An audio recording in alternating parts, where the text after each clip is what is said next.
Eh bien, bonjour à toutes et bonjour à tous. On se retrouve aujourd'hui à Carquefou à l'occasion des municipales 2014, dont les élections auront lieu le 23 et 30 mars prochain.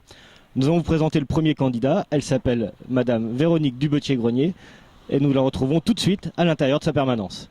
Donc le programme de Malice que je conduis, la dynamique d'un projet collectif, s'adresse bien évidemment aux carquefoliens, mais surtout concerne l'avenir de notre commune.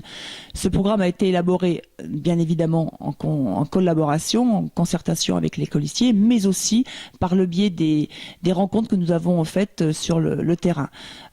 Premier constat, les carquefoliens sont soumis à une grosse pression fiscale de la part de l'État au niveau national. Et c'est la raison pour laquelle j'ai pris l'engagement suivant, qu'il n'y aurait pas d'augmentation des taux d'imposition communaux durant les 6 prochaines années de mandat. Carquefou est une ville verte avec une forte problématique de transport.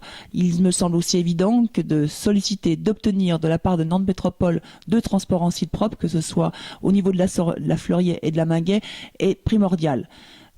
Notre centre-ville est accueillant, est attractif. Néanmoins, quelques places supplémentaires seraient aussi les bienvenues.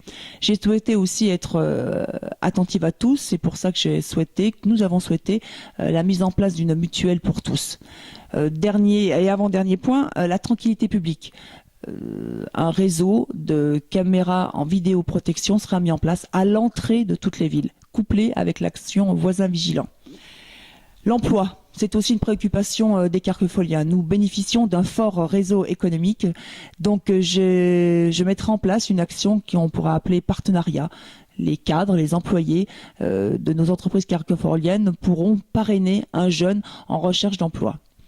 Et puis un moment aussi important, la convivialité. C'est pour ça que nous avons souhaité la mise en place d'une salle festive adaptée avec des horaires adaptés à tous les carquefoliens, qui pourra être aussi utilisée par les associations carquefoliennes.